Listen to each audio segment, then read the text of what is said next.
my mom used to say, who do you think you are? Hi, this is Two Girls, One Plot. Well, our wonderful readers, today we are doing Chapter 4 of Harry Potter and the Philosopher's Stone, The Keeper of the Keys. Hello, this is the chapter where we start with the same boom that we ended the last chapter with, the thunderous, deafening boom. Before we start, we're going to try a new segment called What Have You Been Reading Lately? So, Ksenia, what have you been reading lately? Oh, you know what I have been reading lately. I found myself being interested in the genre of memoirs. And there are two books, actually, I have finished last week.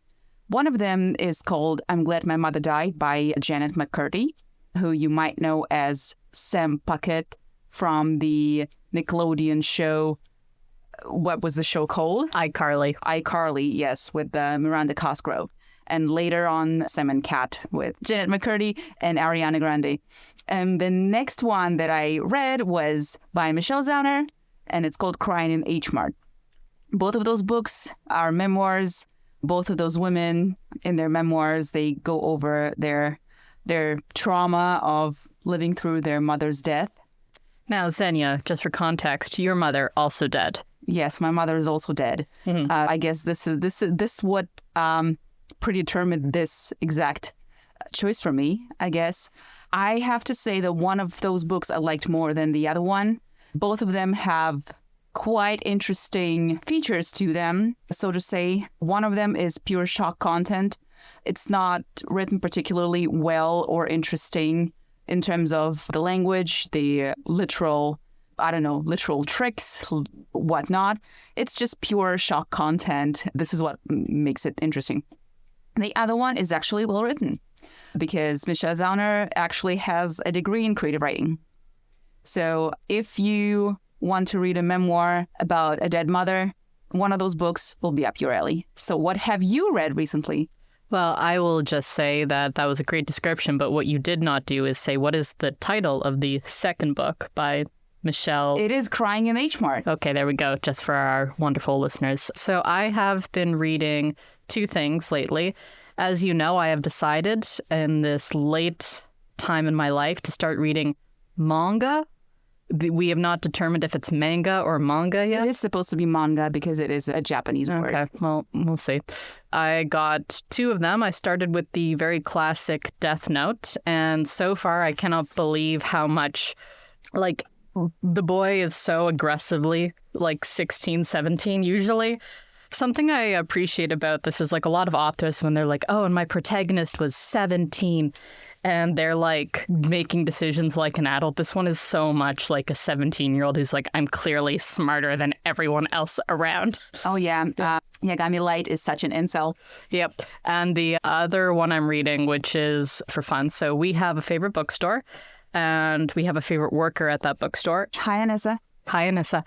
And she recommended me a bunch of books. I bought 4 of them, and I started reading one called How to Become a Dark Lord and Die Trying. Die Trying, yeah. And it is, so if you are someone who reads a fair amount of fantasy and also plays video games, it is the perfect book for you, because it is about someone who's stuck in a time loop where she has to defeat the Dark Lord, and it's like the 238th version of the time loop, and she's just like, you know what? Fuck it. I'm going to become the Dark Lord because this isn't working. Right, and this, when Anessa was describing it to us, this reminded me of a movie that we have watched not so long ago, which was Good Luck, Have Fun, Don't Die. Very much so. I think what I really like, though, the big difference is, if you're a fantasy genre person, this is really fun because it, the author was very much critiquing, fantasy stuff, and it, makes subtle references.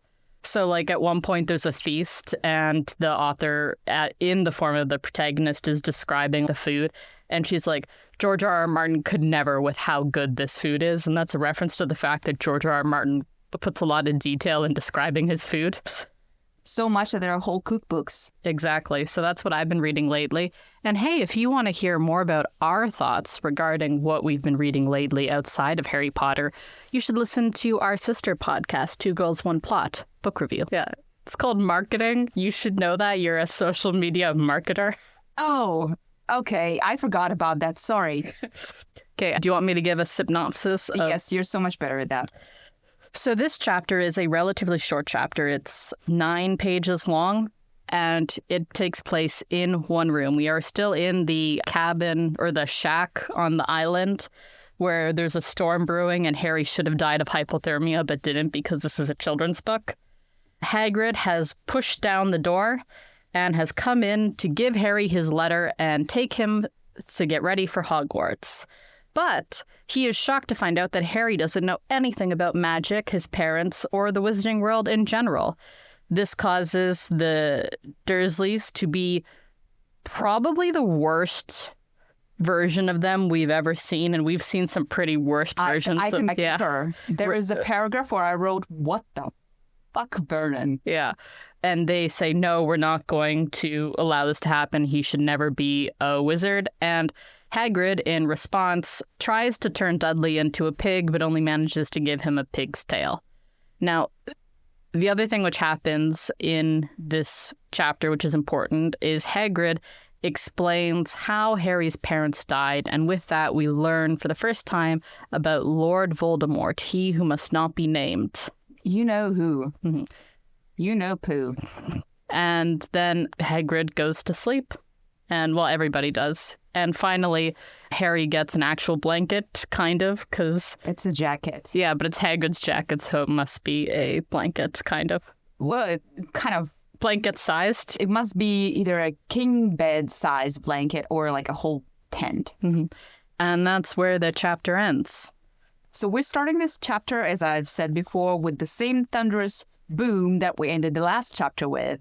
And this is when the door swings off its hinges and just falls on the floor, and everybody's so scared. I love the depiction of Hagrid in the Minalima book, because immediately you kind of can see that he's not actually that menacingly looking, because he's described as a pretty rugged-looking guy. Giant, actually. He is called Giant. Mm-hmm. I have noted that. Right here on the page, it's like, the giant squeezed his way into the hut. This is actually true. Hagrid is half giant, as we learn later on. Mm-hmm. Although I will say how big he is exactly is always kind of difficult to tell, because sometimes he's described as massive and sometimes he's described as doing things like a regular person could do. And I actually, in retrospect, kind of like this. I'm going to put away my cynical, J.K. Rowling wasn't thinking it through, but like, he gets more normal size the older Harry gets. So well, I guess yeah. It makes sense that when Harry is small, little 11-year-old, he thinks Hagrid is this huge giant. And then when he gets older, it's like, yeah, Hagrid's big, you know. 11-year-old and underfed. Yeah. Also, we see Uncle Vernon show a rifle in his hands, which I wrote, is that even legal? Yeah, I was just, when I read that, I'm like, is this America? What are we? Where are we? Is this America? Is this Texas? What the heck? So there is the second line of this chapter is Dudley not erasure. It's just like it's not being kind to Dudley when he makes what I think is a very legitimate point. So I will read out 2 lines. Boom! They knocked again. Dudley jerked awake. Where's the cannon? He said stupidly. Now, I don't think this is a stupid interpretation of a large boom noise. Also, how do you say something stupidly? Yeah. Like, I mean, usually it's like the content of what you say is stupid. Mm-hmm. But how do you enunciate things stupidly? And here is the first time where we hear Hagrid talk. It's interesting how would you interpret his manner of speech that is put in writing from the person who grew up in the Anglosphere point of view? English is my first language, yes. Couldn't make us a cup of tea, could ya? It's not been an easy journey, this line? Yep. Or just in general, how Hagrid speaks. I get the impression that, for context, I grew up in Canada, and in Canada, there isn't the same emphasis on accents as there are in the United Kingdom. So Hagrid is written to have a certain accent. Now, maybe our listeners from the UK can tell us what this exact accent is. I always took it to be not posh, but not Cockney, kind of like working class-ish. Mm-hmm. Yep. I know there's some people who are like, oh, he's from the North. And I'm like, I don't know if that's true or if the actor was from the North. I'm trying to determine, like, based off of... Okay, so story time. So for years, I've been trying to determine what accent J.K. Rowling was trying to do with Hagrid based on the books, not the movies, just the books. And the problem is that the actor who plays Hagrid is so iconic, like how he speaks, everything about it. And whenever I read it now, like I just see and hear that actor speaking. You just hear Robbie Coltrane. Yeah. And to make it even worse, so sharp-eared listeners will know that I have the full cast new Audible edition of Harry Potter, which is really good. And for that, because unfortunately Robbie Coltrane has passed, they got an actor. I'll hold the name back for a moment. But when I heard this actor speak, I said, no, they reconstructed Robbie Coltrane's voice somehow. I'm like, that's Robbie Coltrane. And I had to pause and go through who the actor was. It was Mark Addy. He was Robert Baratheon in the first season of Game of Thrones. But he's a northern actor. Like, I mean, he's from the north of England. So I think that they're trying to do a bit of a northern accent, a bit of a, like, working class accent. Now, again, the exact nuances of it, I'll never really know. But it was very much written to be like, this is somebody with an accent compared to almost everybody else. Yeah, I concur with that. So to me, it was a little bit hard to grasp what that is supposed to be. Is that supposed to be an accent? Is that supposed to be just a manner of speech? Because in the Russian version, when you read Hagrid, he reads as if he's speaking more vernacular language. He's not well-spoken. He's not well-read. He reads as somebody not as educated. Mm-hmm. So he reads more as simple. Yeah. And I do not like that part in the movie where they tried to reinforce that, but by making him misspell the writing on the cake. Mm-hmm. Because Mina Lima, right here, spelled perfectly correctly. And in the book, the text spelled perfectly. Spelled perfectly correctly. So I actually do not appreciate that just implication that Hagrid is somehow uneducated and simple. Mm-hmm. And I think, so if I was to give the filmmakers the benefit of the doubt, there's one line here that I think is where they got it from, where Hagrid is trying to tell Harry about Voldemort. And Hagrid does not know how to spell this name. And at first you think maybe that's because he doesn't know how to spell, but then you realize that it's because it's French. It's not a real name, you know? It's an anagram, yeah. And it's French. Yeah. And as we know, Hagrid's attempts in French are very limited. He only knows this much to communicate with Madame Maxime in the fourth book. Spoilers for the fourth book if you haven't read a book published for like almost 20 years ago now. Spoiler alert. So if I was giving the filmmakers the benefit of the doubt, I would say that they took this line and just didn't think about it in context. The praise I will give them for their choice of actor, I mean, obviously, yeah. But also how he has that booming voice, because J.K. Rowling likes to use all caps to convey yelling. Yeah. I'm sure other authors do it, but I just can't really think of any off the top of my head. When I think of an author who uses all caps for yelling, the only one that comes to my mind is J.K. Rowling. Another thing is that there's already a lot of criticism towards Nick Frost, who is going to be playing Hagrid in the new HBO TV series, because his voice is nowhere near what we are used to and what the booming voice it is supposed to be. Mm-hmm. He's just speaking the way he's speaking. Yeah. I do have a sentiment about that because Robbie Coltrane, R.I.P. Mm-hmm. But yes, that voice is so iconic, and the manner of speech, it's just, there's something really warm and comforting about that. I don't know. I concur. When I was rereading this chapter and then listening to it again on the way here, when I heard Mark Addy's voice that sounded so much like Robbie Coltrane's, it brought something like warm to me. It felt warmth. So, yeah, I think that the adaptation of Hagrid is good, but we should continue on. So we, right off the bat, we hear several colorful expressions from Hagrid, just like, you great prune, which I absolutely love. I'm like, what is that even supposed to mean? I don't know, but I love this. I love it.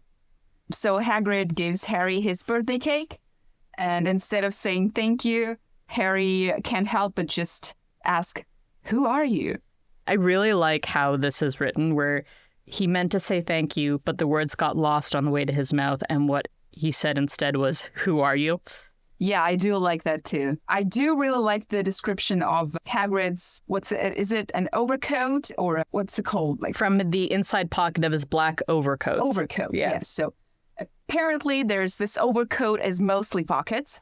And I do like how when he is retrieving stuff from all those various pockets of his overcoat, how in the Minalima edition of the book, you see all those items that he's retrieving from the pockets.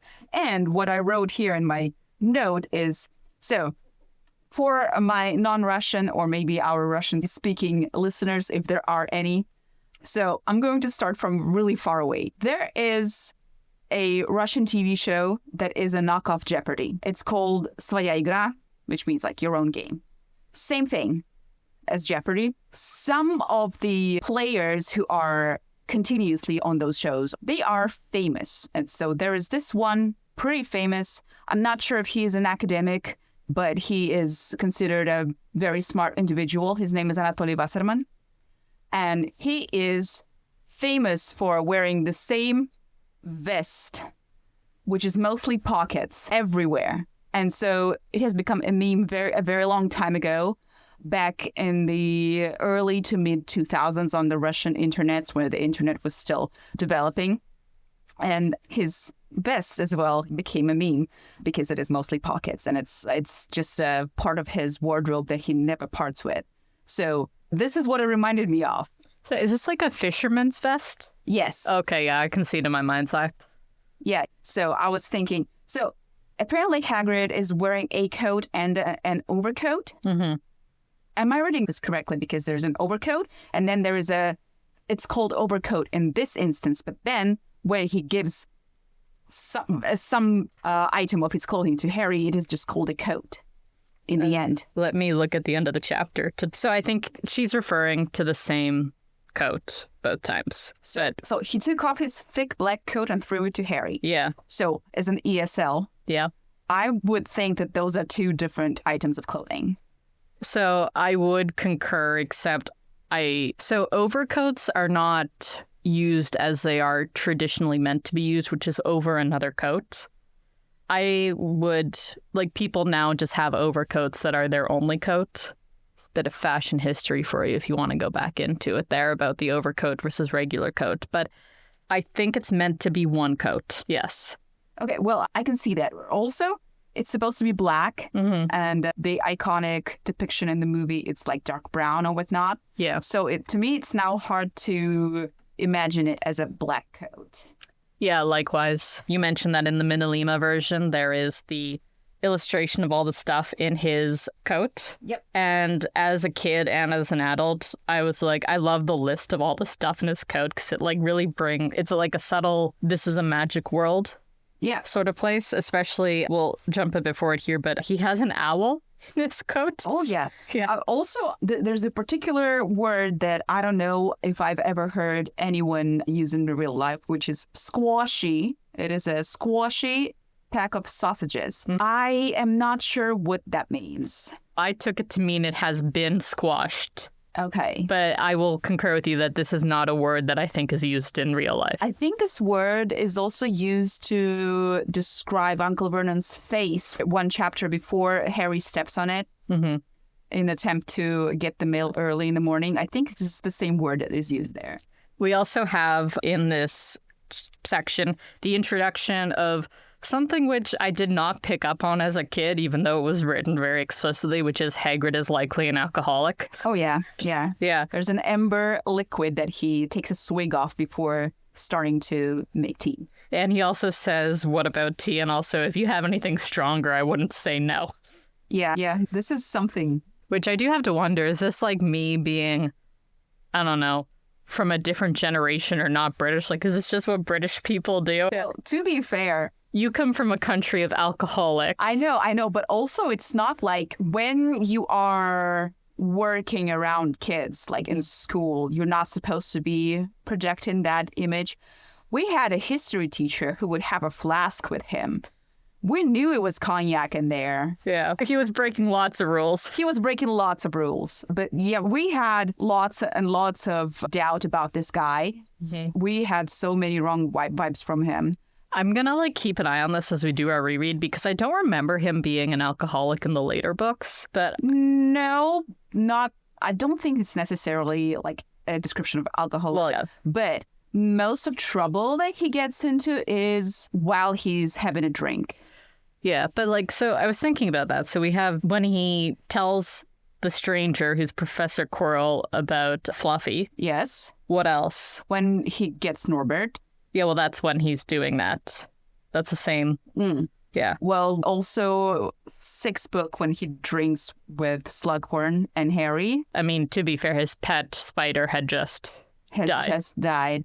Sorry, beloved pet spider. Got to be real clear. This isn't just a casual pet spider for Hagrid. This is a spirit. It's a soul pet. Yeah, what they call it now. Then there is, I think Hagrid is drinking with Dumbledore when Buckbeak escapes. In air quotes. He is drunk actually most of the third book. Really? Yes. Okay.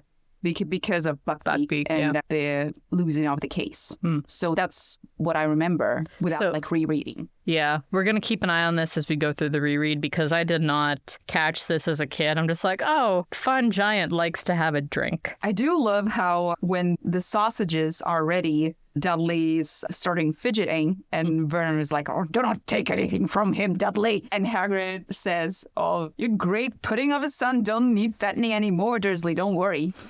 Also, we have a Twilight reference in this book. Pre-Twilight, we have a Twilight reference. Do you know what it is? It's the line before your great puddin' of a son. He's chuckled darkly? Yeah, that's something that famously Edward Cullen does, and it's never explained what it means. And I was just reading this, and I'm just is that a Twilight reference?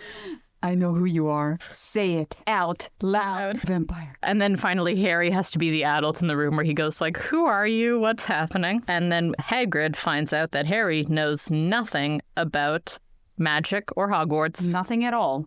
And he is yelling a lot on that account at Dursley's. There's a Harry line right after this. So he's yelling. Hagrid is yelling at the Dursleys where he's the boy knows nothing about anything. And Harry thought this was going a bit far. He'd been to school. Wait a minute. After all, no math. His marks aren't that bad. He's I know some things, and I felt that as a kid, you know? Wait a minute.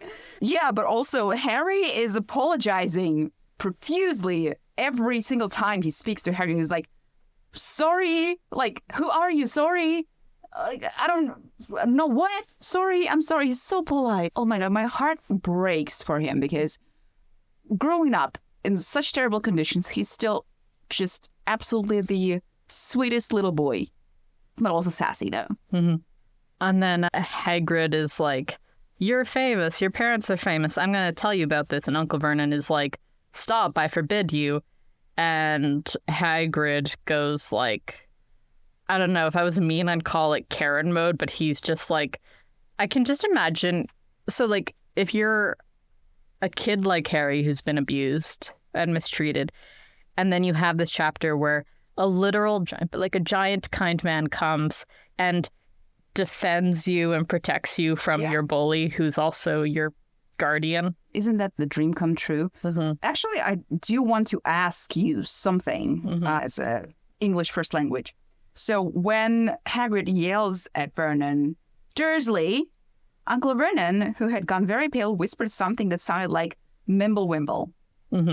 Does that mean anything, Mimblewimble? Because later in the books, we find out that this is a tongue-tying spell that is used by wizards.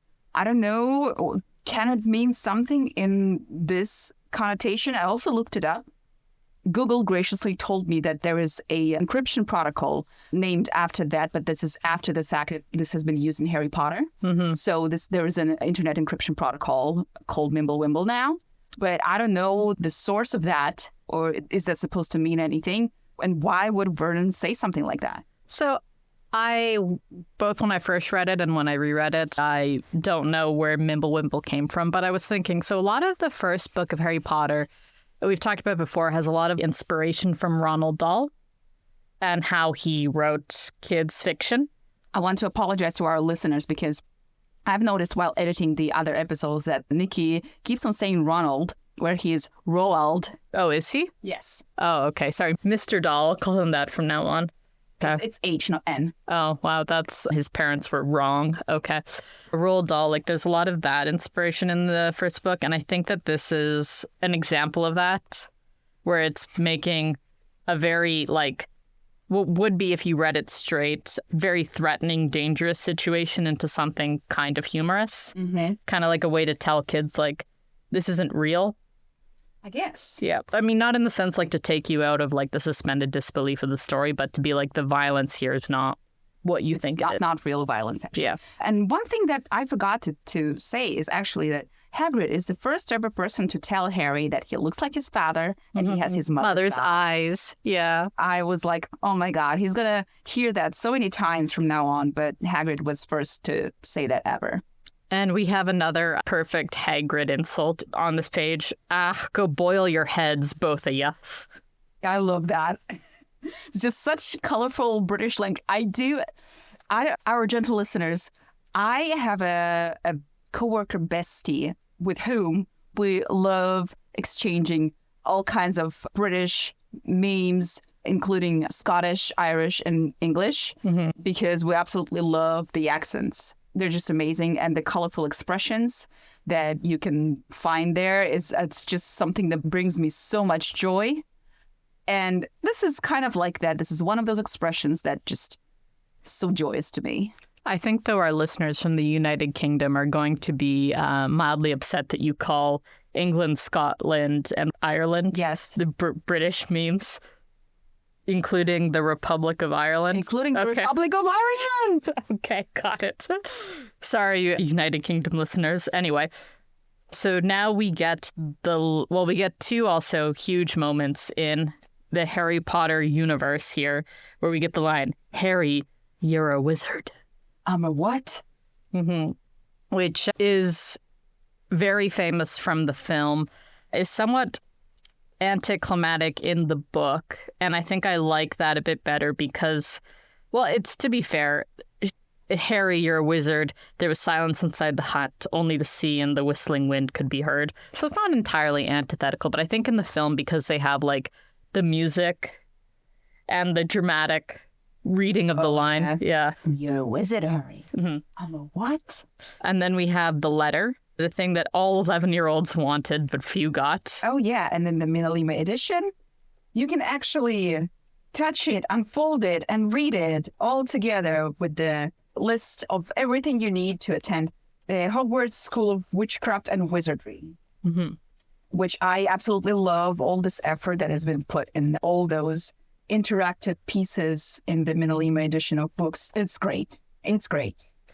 So I had misremembered how this chapter went, because I was for sure that we would also get the list of things that Harry needed for his school. No, it's next chapter. It's next chapter, yes. In the Minalima edition, you get the list inside the letter. You can see it before the next chapter. I actually just want to read out all the titles of the headmaster, Albus, Percival, Wulfric, Brian, Dumbledore.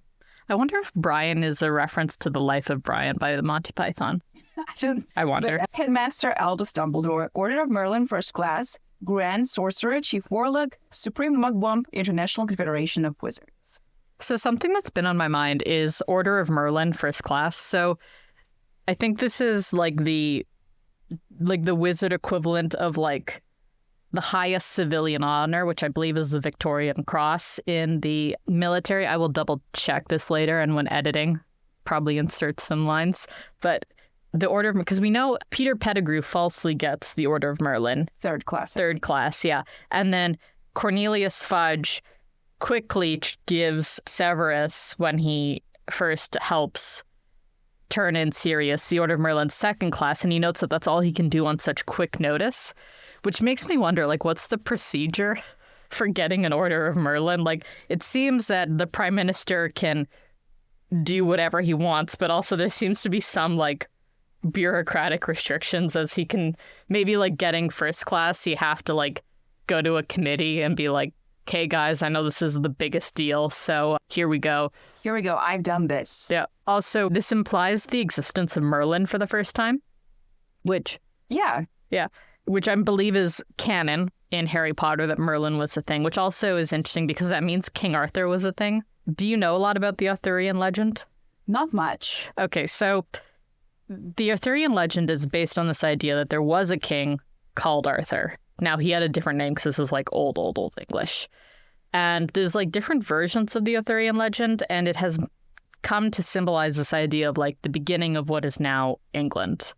Though I would argue this was before, I believe, the Anglo-Saxons came to the UK. So it really is more what we would consider like the Welsh ethnicity. Welsh or Pictish. Yeah. Yeah. So Yeah. The OG Scots. So like, but I have like a really good book, which is like the history of the British monarchy. And there's an entire like chapter as to, we always start it with Arthur, even though we're pretty sure he doesn't exist. Oh, so is he like Jesus?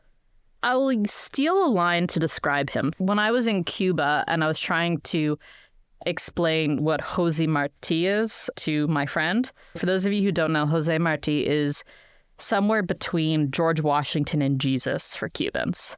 Like, he was a real person, but he's more of a mythical figure now.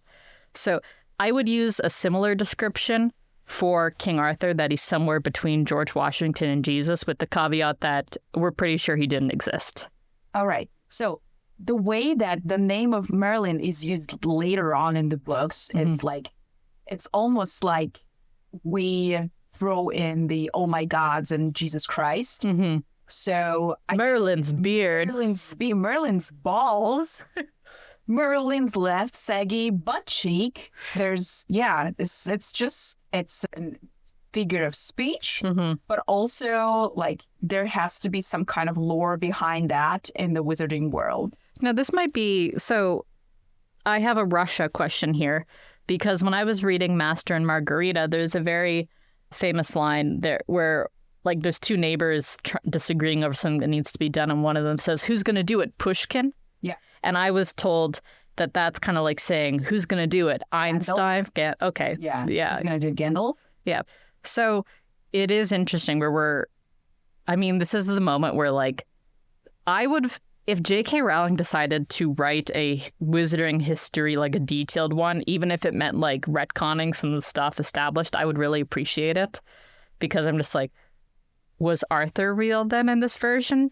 Was Merlin real? If Arthur was the first king, is the British monarchy assisted by magicians? Did that change when the house like changed? Because there's like been multiple like royal families. We do have pretty heavy implications that the English monarchy has been aided by specifically Malfoys. Yeah. Well, at least in the Tudor monarchy. Yeah. Yeah. Do you know the different? Sorry, I'm going to sound real mean when I say that I'm not, but do you know the different houses of the British royal family? So I know, like, as Tudors, there's Stuarts, there's so many of them. They're the Windsors who is now. So like there's all these different like family lines that have taken control of the area, and usually they're somehow distantly related to each other. Oh, yeah. So like, even though it's like a new house, so to say, it's like still a distant relation, because, everyone's related when you're... Everyone's related when you're a monarchy. Yes. Because the Romanovs, hello, related. Related, yep. So, but it does make me wonder, like, was that the only time that a wizard was like, hey, king, I'm going to make you king. You're going to be the king. Anyway, I think a lot about this. And for the sake of the story, Order of Merlin, I think, is just used to be an equivalent of like a high civilian honor. Yeah, I do. So let me read the letter in its entirety. Dear Mr. Potter, we are pleased to inform you that you have a place at Hogwarts School of Witchcraft and Wizardry. Please find enclosed a list of all necessary books and equipment. Term begins on 1st September. We await... I became Russian halfway through. We await your owl by no later than 31st July. Yours sincerely, Minerva McGonagall, Deputy Headmistress. And I have two questions here. So why no later than 31st July? Is that just because this is Harry's birthday?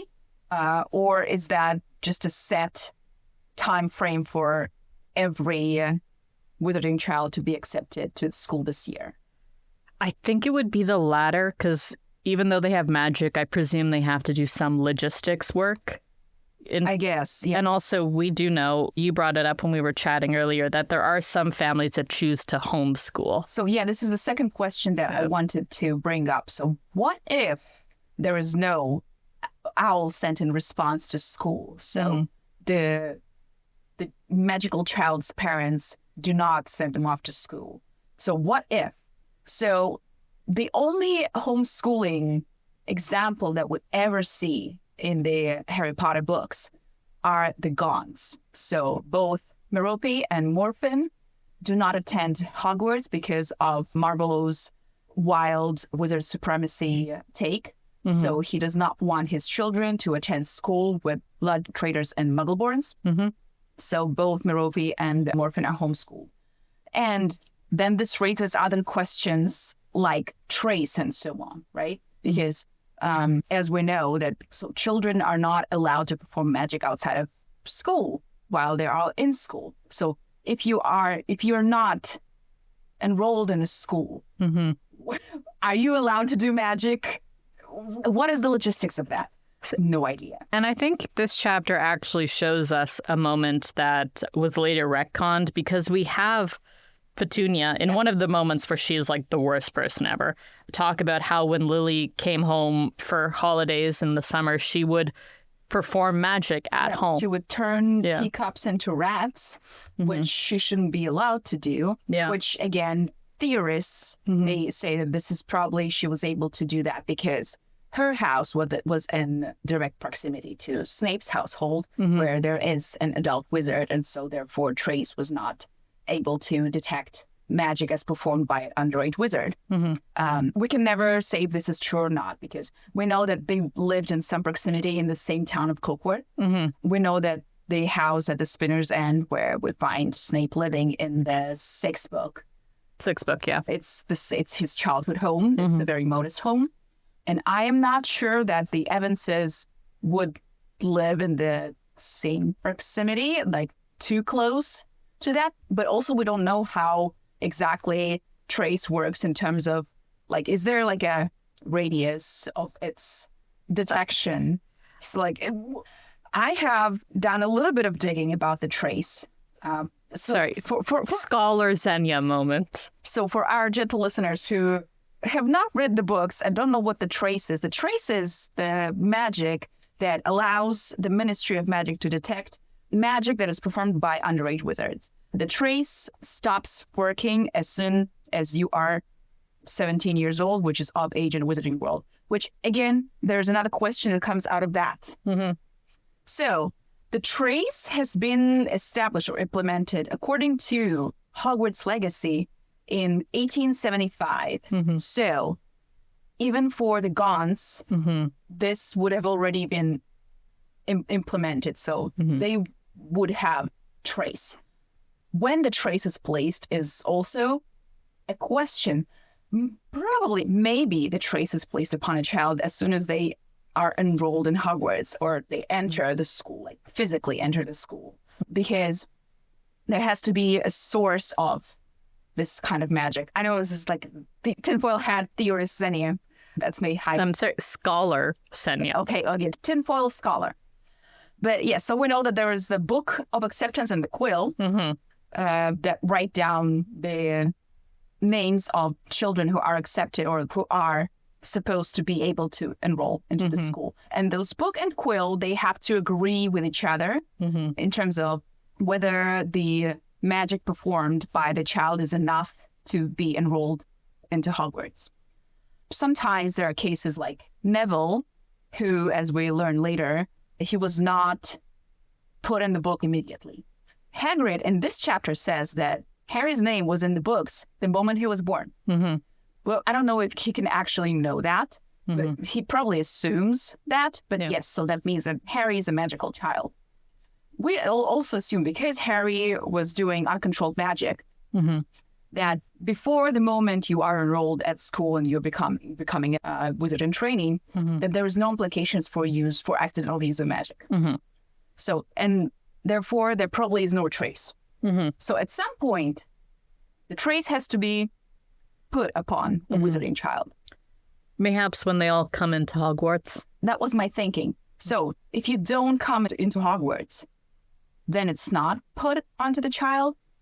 So we also know that because of how trace works, there is a disproportionate advantage that the children of fully magical households are, because they can practice magic and the trace can do nothing because it doesn't detect the magic performed by the person, but rather around the person.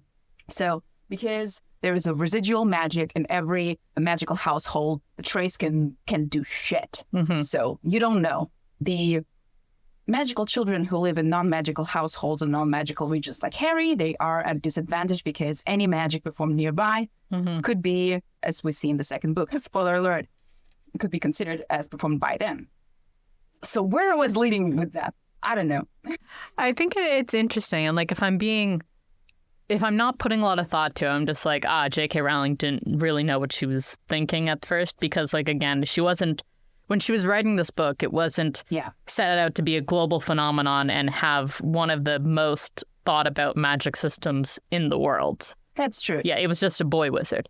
But when I think about it in retrospect, I think it's pretty accurate for how government monitoring actually works. Right. Like, it's there, but it doesn't work. It's not exact. It doesn't really work that doesn't work very well, but they have monitoring. It's there. There's a watch list. Yep. So where I was leading with that, we're coming back to the question, what if the child is not enrolled into the school? As we know later, I actually don't remember if it's in the next chapter or if it's in the later books, but Malfoy says that his dad was considering sending him to Durmstrang. Yeah, Durmstrang. Rather than Hogwarts. So we also don't know if those laws, if they actually are the same in the other countries, because as we know, Durmstrang is somewhere in Northern Europe. We don't know if the withering age works there the same, if there is trace there. If the child is British, like Malfoy, and he would be sent to Durmstrang, would the same trace or the same rules apply to him?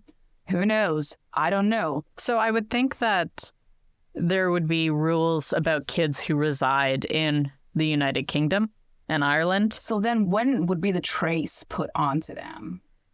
I don't know, but it is something where I do think... So this is a bit ahead of ourselves, but I think that the reference to Malfoy possibly going to Durmstrang is actually a reference to the British school system and how it changed under Margaret Thatcher. So this is like a very, very brief overview with not a lot of details by someone who hadn't thought about this for years, but there used to be like programs where you couldn't, you just went to the school that was per your district. You couldn't put your kid in a different school. And Margaret Thatcher thought that was like government oversight, and then allowed people to put their kids wherever they want, which created very unequitable schools, because like if you have all of the wealthier kids in one public school, I mean like wealthy in the sense that they're not in a private school in the United Kingdom, but like, the wealthier non-private school kids, you're going to have a disproportionate outcome because all the resources are more likely to go there. And I thought that this was a reference to that change where like Malfoy's father could put him anywhere. I also thought perhaps it was a reference to like the use of private school very commonly within the United Kingdom.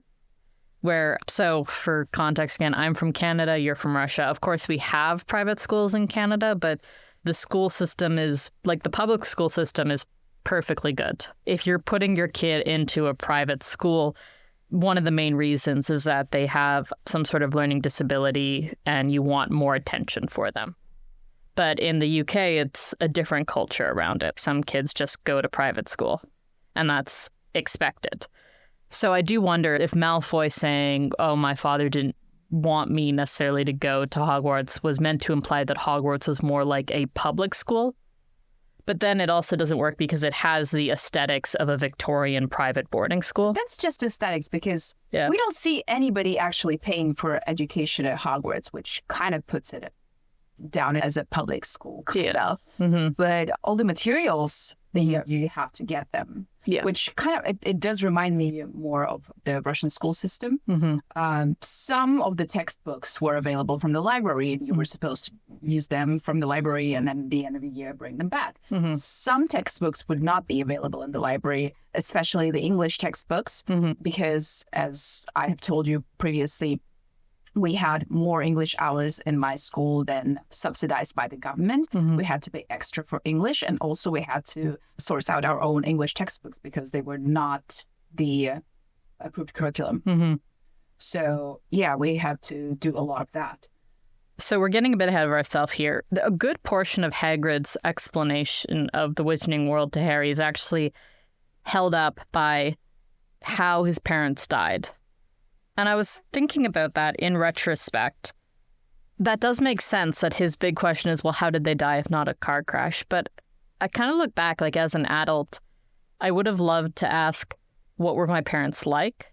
Now, Hagrid kind of does this preemptively where he mentions that they were like super smart. And the nicest people ever. Yeah, which we know about James isn't actually necessarily true. But I get the impression if they were kind to Hagrid, he would consider them the nicest people ever. Yeah.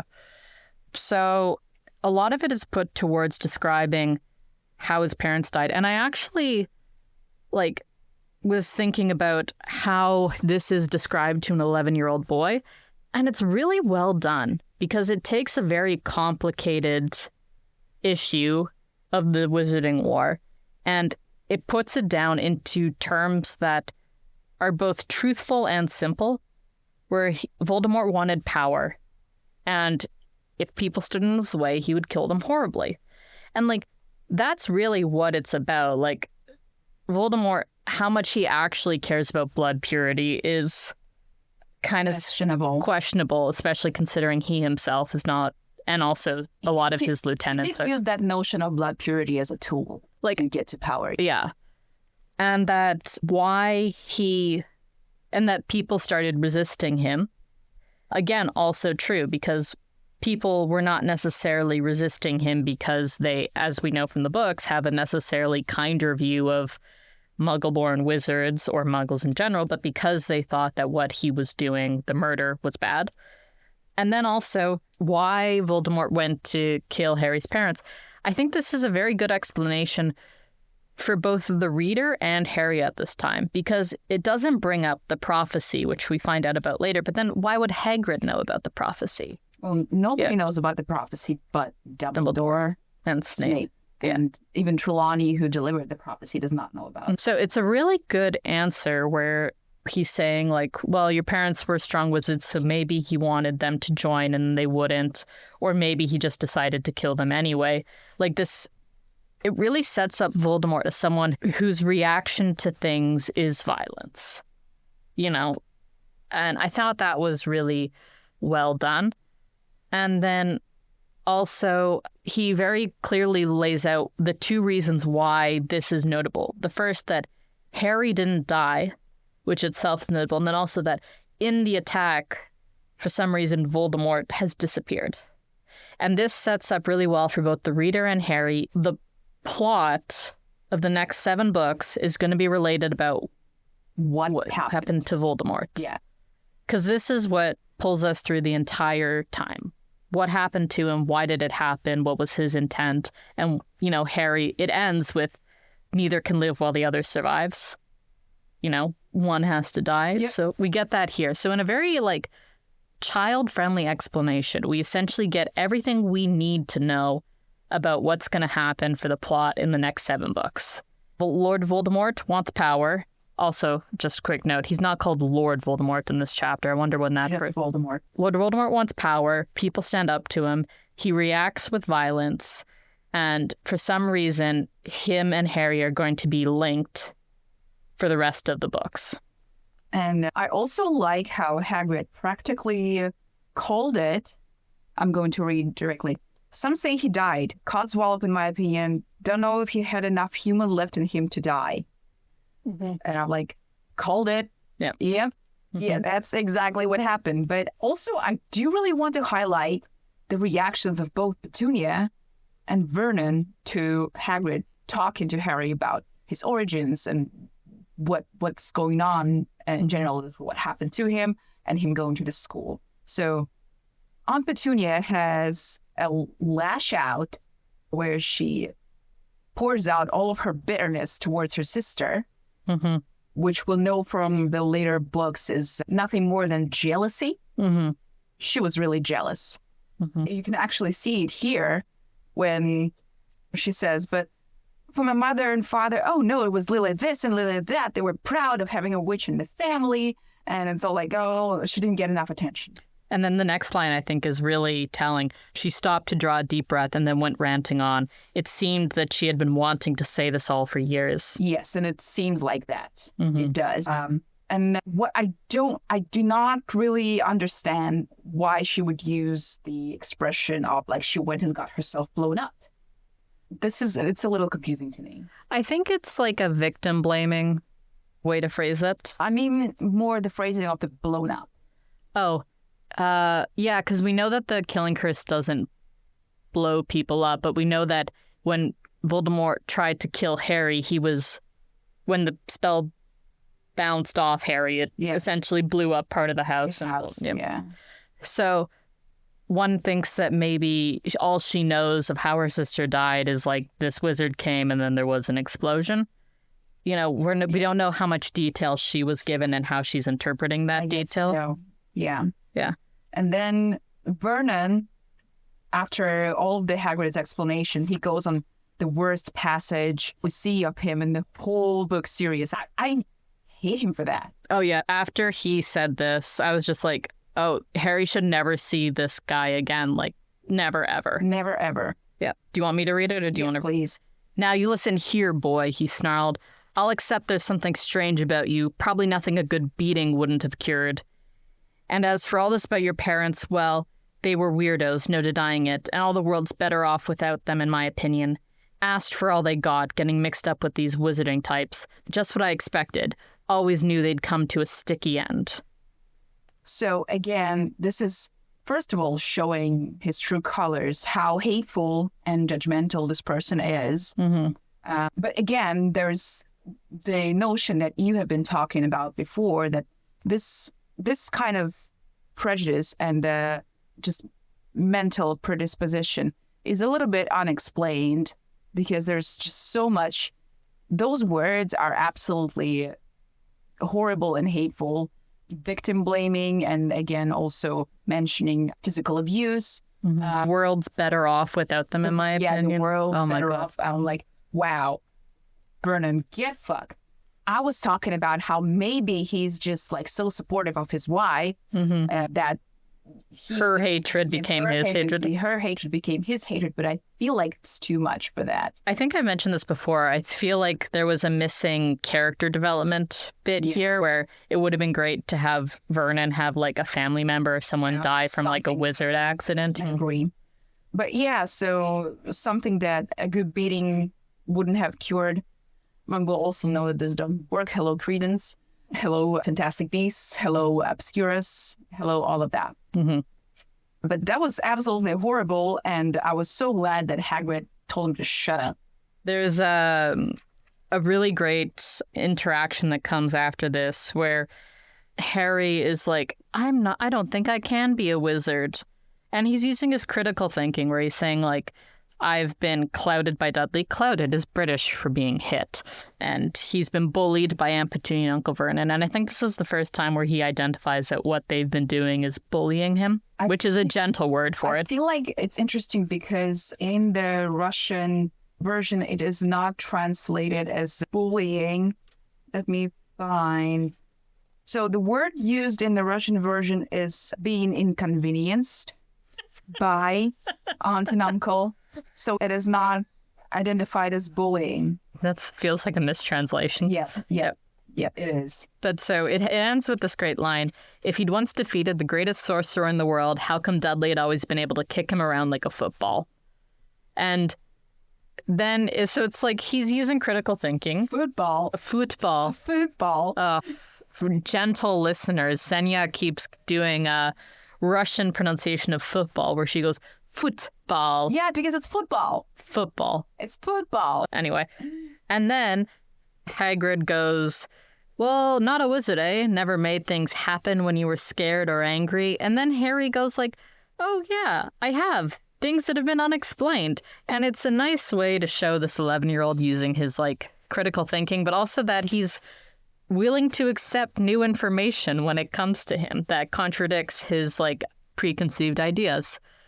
So we see also like some character building for Harry here. Like he's a kind, polite boy. He's smart. It's all very nice. This is where I just want to ask this question. So because of the tirade that Vernon went on to, I'm just thinking, what Harry could have done differently to not be treated so awfully? Is there anything he could have done differently to not be treated like that? What else could he have done? Because Vernon says, oh, I feel like we could have made him normal. And then what? Would you have treated him differently? No. Is there any way that Harry could have behaved that would make his time at Dursley's less miserable? No, but you know what would really help to explain this? Some backstory as to why Vernon hates wizards. Right? Yeah. Such a missed opportunity. Maybe that's going to be next spin-off. Yeah. So there's also another thing. I have to go back a couple pages where after Harry goes, I'm a what? Hagrid says, a wizard, of course, said Hagrid, sitting back down on the sofa, which groaned and sank even lower, and a thumping good un. I'd say, once you've been trained up a bit, with a mum and dad like yours, what else could you be? I reckon it's about time you read your letter. I don't know how I did that pronunciation, but yeah. So something that's interesting is we know that genetics doesn't work like Hagrid is implying here. Just because your parents are good wizards doesn't mean that you'll be a good wizard. But I believe even a plot point of the material which shall not be spoken about in depth because I don't like it, Cursed Child. And I think it's interesting because it's a nice, like, it shows how, like, we talk about stuff like that in real life, like the children of athletes should be athletic. The children of intelligent people should also be intelligent.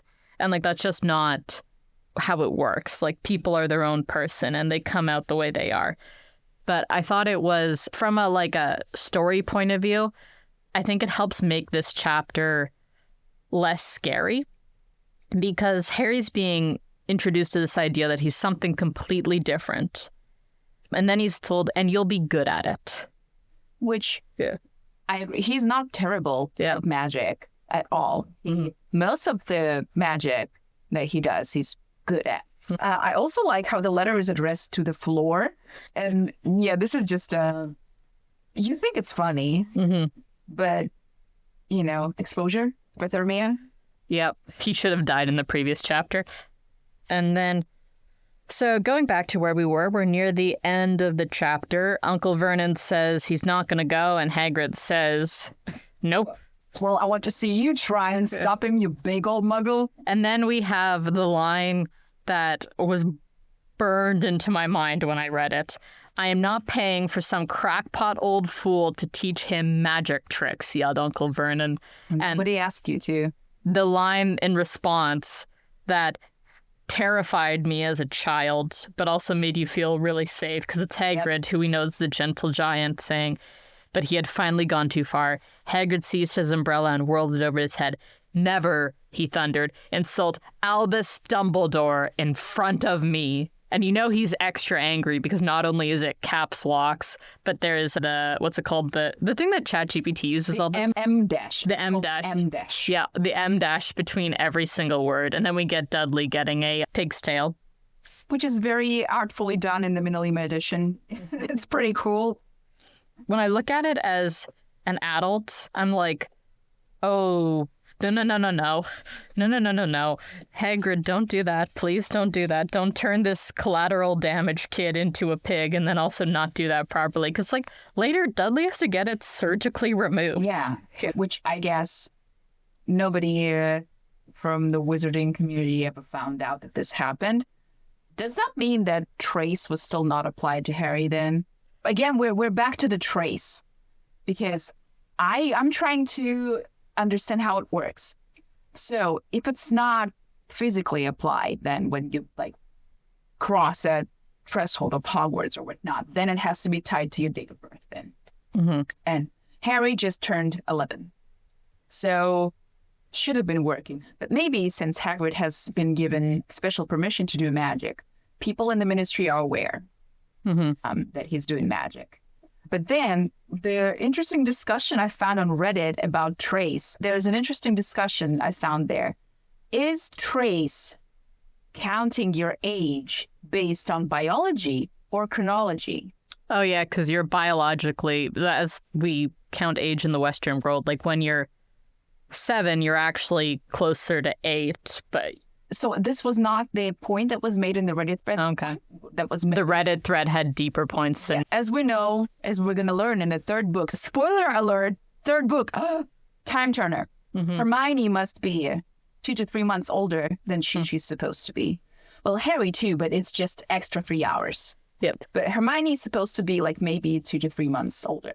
I mean, I will say we have to go, but I think we've talked about this before. You know the difference between a soft and hard magic system? Yes. So this is a soft magic system. And like the closest we get to like how magic actually works in my memory is when Harry's trying to kill Bellatrix and he can't make the killing curse work. Yeah. And she says, she's like, you have to like mean it. And I think, you know, we're just going to have to accept that this is not something where there's clear rules about how magic works.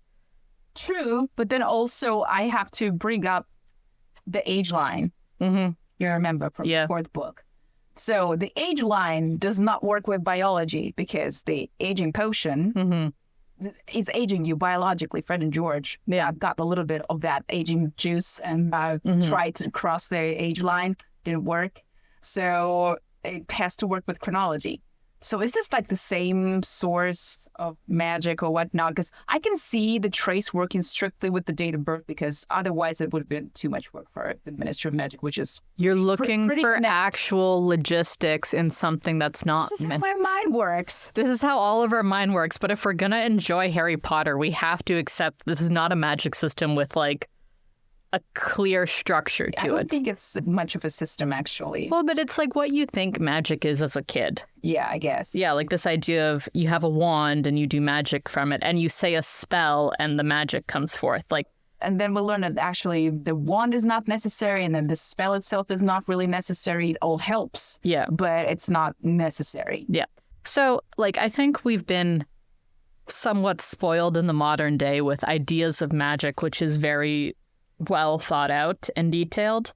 But, you know, this is not meant to be that. This is meant to be like an instinctual idea of magic, where magic isn't something that can be completely controlled. Magic is something that you can capture and use, but it can never be, can never be truly known.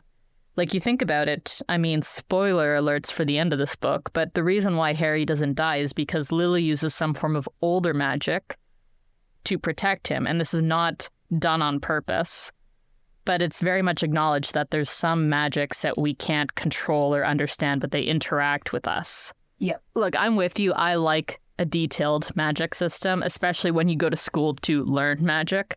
But I'm going to give credit to a soft system of magic where I think all magic systems really have that core idea in them, that it's something in you. That you are the source. You are the source, and you use it, and you have conduits or things, and you can learn systems around it, but you're the source. Now, some magic systems are like, oh, look, and you can get magic energy from a different thing, and that's fine, but you're the key ingredient. And so in that sense, all magic systems have the same idea behind them. And this one just is like, yeah, magic. You know magic, even if you don't know it. Like, you know what magic is as a kid. It's something unexplainable. It doesn't have a clear line, and it's in you. So that's what it is. And also, like, we have to remember, like, this was not meant to be a serious book at this point. Yeah. Well, it's a children's book. I mean, like, serious maybe isn't the best word for it. Like, it's not meant to be a world phenomenon that people would be doing podcasts about like decades after it came out. Yeah. But we're still doing it, and that's why I'm asking all those questions, because otherwise, what are we doing? Yep. So now we have Dudley with the pigtail. Yeah. I wanted to say something and I forgot.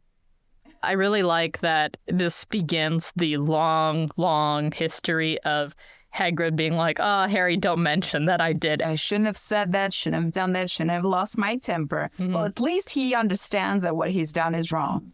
Then we're near the end, so after this, they are all going to go to bed, and Hagrid gives Harry his cloak, his overcoat, his coat, whatever, something warm, finally, to sleep in, and says, he ends it in the best way. You can kip under that. Don't mind if it wriggles a bit. I think I got a couple of dormice in one of the pockets. I do like the illustration of that, actually, but I think this is already morning of the next day, so the next chapter when we woke up. That it's Harry's cake, and Hagrid has a hole in his sock here. That seems like in line with what we know about Hagrid. So, and also the dormice in the Russian translation, they are made just mice, which I don't know what was the point for that. Maybe not to confuse the children's, because I know that dormice, they're the same species, but different subspecies. So, yeah. Ratto. This is a deep black dog. This is a deep cut. Hi, Jean-Luca, if you're listening. Hi, Jean-Luca. It's two girls, one blob. There is like something that happens here, and maybe I'm just not British enough to understand.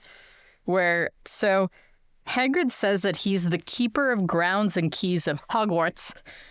And then at the end of the chapter, he says, Dumbledore let me stay on as gamekeeper. Great man, Dumbledore. Now, so the groundskeeper keeps the grounds. A gamekeeper keeps the game. Game is like wild animals that you hunt. Yeah. There's no hunting that happens at Hogwarts. You reckon? I mean, we've never seen them go. They're not allowed to go in the Forbidden Forest. You're right. But also in the second book, we know that Hagrid has chickens.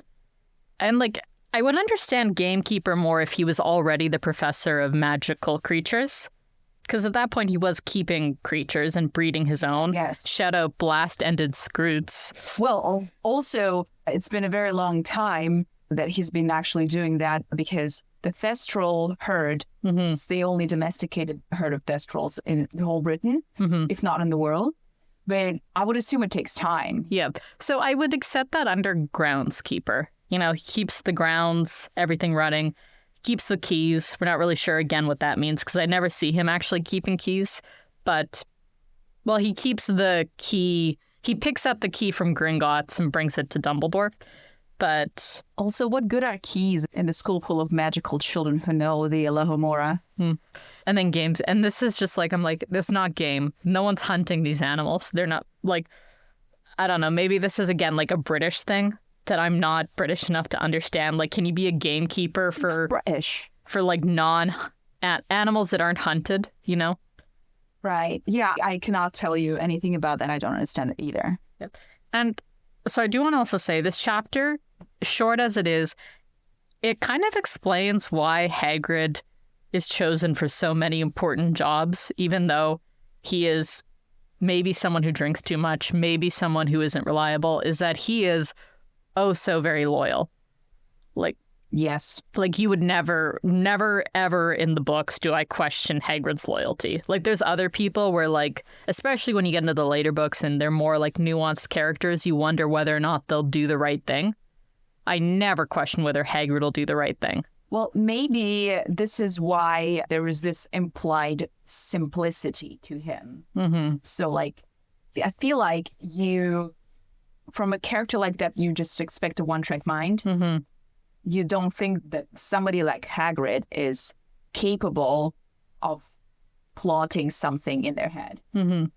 Which, like, he plots kind of, but it's only because he wants his dragon. He wants his dragon. He wants his spider to be okay. He wants his brother to be okay. Like, there's never a malicious bone in his body. Right. There's never a malicious intent. The outcome sometimes is questionable, but never a malicious intent. Yeah. And also, like, if I was an 11-year-old kid, someone like Hagrid, you can tell, like, there's nothing scary about him despite his size.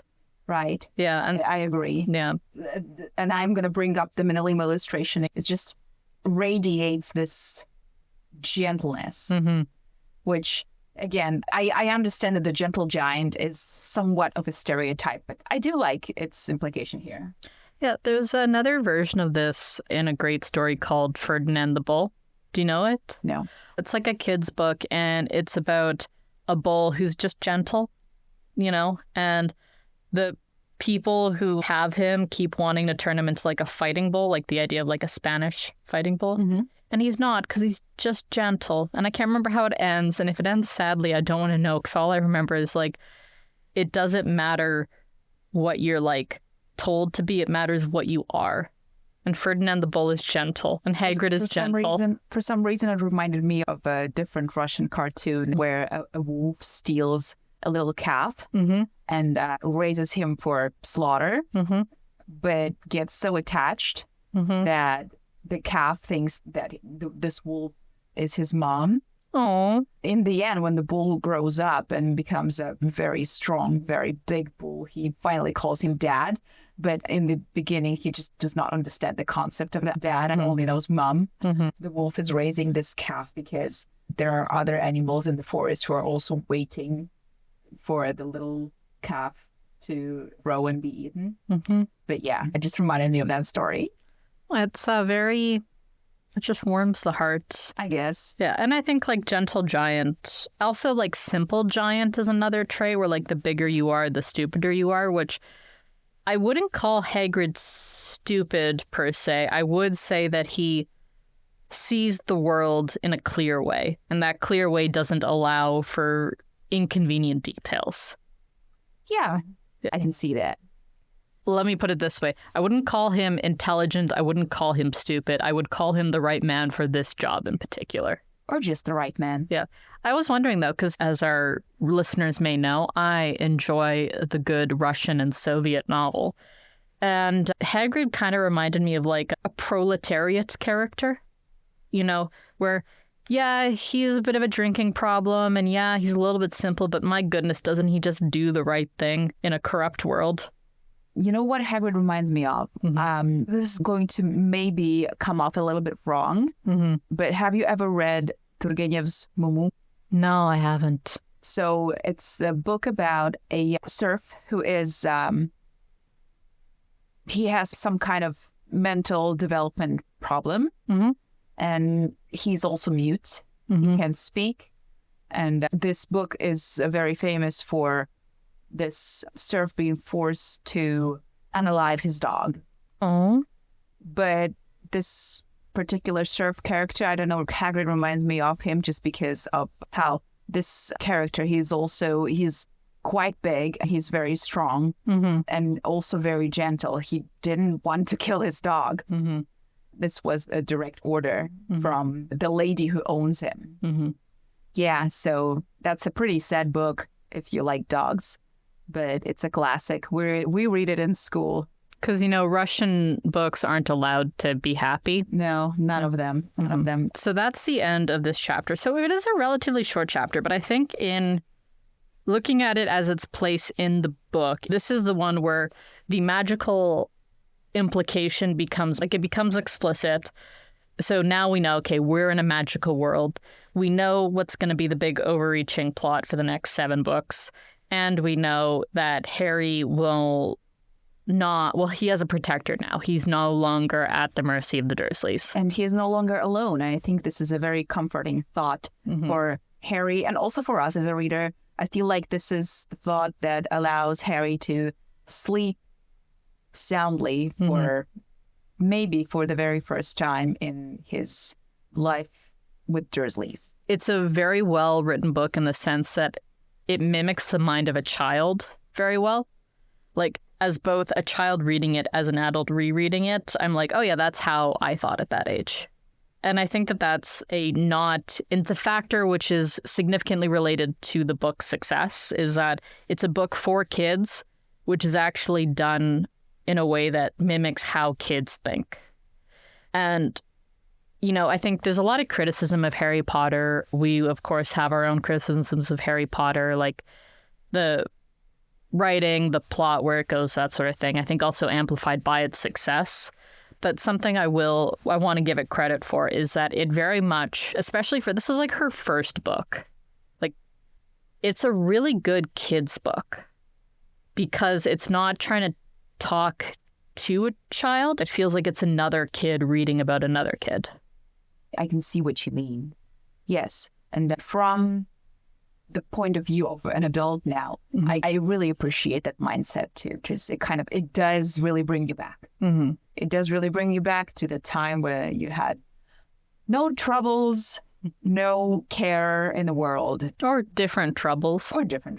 Yes. Yeah, so it's very well done in that sense. And we're going to next chapter really be introduced to Diagon Alley. And listeners, if you thought we thought about the magical world building and the implications of magic a lot in this chapter, you wait. We're going to deconstruct and reconstruct this like we're plastic surgeons. Yes, and that is it for this week. This has been Nicola and Senya and Two Girls, One Plot. We edit those episodes ourselves. We are the sole people who work on this podcast. Thank you so much for listening. Bye-bye. And of course, credit for our jingle, Little Red Flags, a great band. Thank you, Jean-Luca, Rebecca, Pia. And me. And Senya. And me, yes, that's my voice. And Pia's uncle, who I don't know his name, but he's producing this right now in Mexico. Thank you, Pia's uncle.